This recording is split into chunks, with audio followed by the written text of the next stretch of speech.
Greetings my friends and welcome to No Nonsense Metal Reviews. I'm George and today I am reviewing the excellent new album from German Teutonic thrash legends, one of my favourite bands in that field certainly, the mighty Tankard, and this is Pavlov's Dawgs, or Dawgs, however you're supposed to pronounce it. Look at that totally mental artwork, gives you a pretty good idea of the particularly bombastic, crazy, wild nature of these guys. I love Tankard.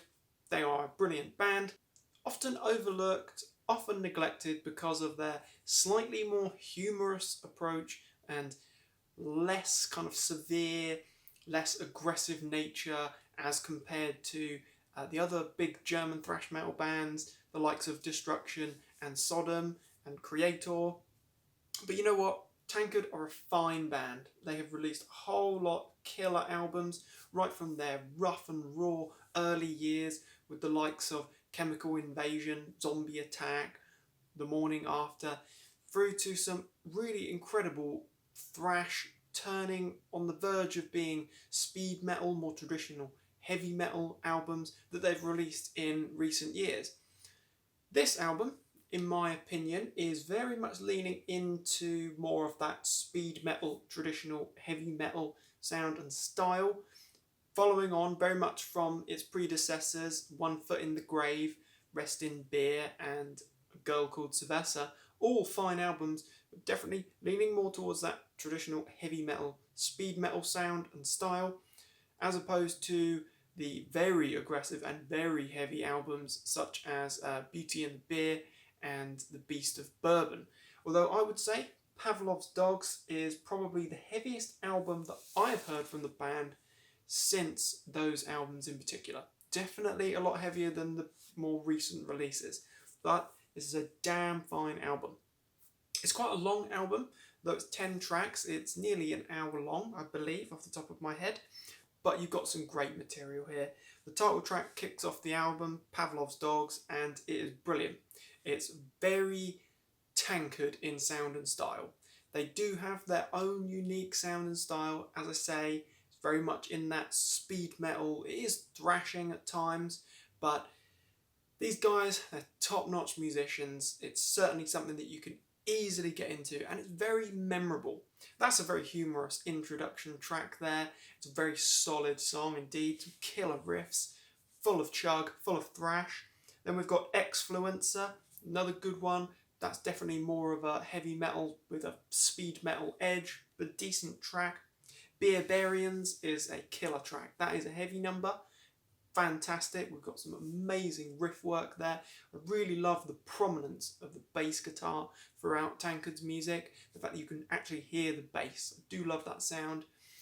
Drumming is amazing. And Jerry's vocals are great. He still sounds good, still sounds harsh, still sounds raw and energetic. He's a thrash vocalist and he can do it really, really well. Diary of a Nihilist. That's a good song. Definitely more of a thrasher. Some great thrashing riffs there. Absolutely love that one. Veins of Terror. That has a little bit of a darker, doomier vibe there. Very good song. Some great guitars. Really great riff work there. Really enjoyable. Then we've got some more great tracks, but in particular, Metal Cash Machine. That is a heavy, fast and furious track. That is definitely a thrashing number with some killer riffs, great leads. Get some great solos as well thrown throughout there. Dark Self-Intruder, a heavy track. Lockdown Forever, another humorous number, but that is a real ripping thrasher. Definitely one of the faster moments, along with the likes of Metal Cash Machine. And then we've got a longer piece, nearly 7 minutes long, On the Day I Die. That's closing the album, and again, it has a much darker vibe. There's a far more doomier nature to the song, but more of a traditional heavy metal sound and style, as I've mentioned. So overall, I would say this is a damn fine album. It definitely continues stylistically the sounds and the styles that we've heard from Tankard over those last few albums. As I've mentioned, the likes of One Foot in the Grave and Rest in Beer, but it's great. The musicianship is top rate, songwriting is great, The song structuring is brilliant. It's not too long that it becomes difficult, but it's a long album that is very memorable from the first few listens and does manage to keep your attention, keep your focus fixed throughout the whole album. I would say Pavlov's Dawgs is one of the best albums from the band in recent years, although I do love those previously mentioned albums. To be honest, I don't think Tankard have a bad album. They've got a lot of albums, but this one keeps their legacy alive. This is Tankard, very distinctively thrashing, speedy, full of heavy metal, great musicianship, as I said. It's just a great album. Check it out. In particular, check out that opening title track there, Pavlov's Dawgs. You want to check out Barbarians as well. That's a fine moment. Veins of Terror for something a little bit different. Metal Cast Machine, and of course Lockdown Forever, because they are fast and furious thrashing numbers. Certainly grab a pint, headbang to your heart's content. Tankard, the mighty Tankard from Germany.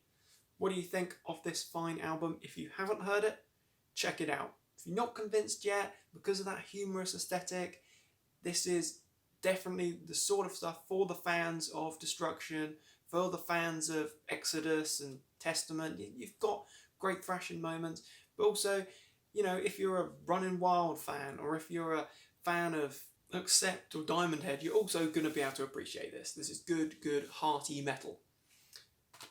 Thank you very much for watching. I do hope you like the album. It's a damn fine one. Could even feature in my top albums of the year list. Nearly done with that. But thank you very much for watching. Feel free to like and subscribe. Check back soon for more reviews and recommendations of all things good and heavy. You take care, my friends. Stay heavy.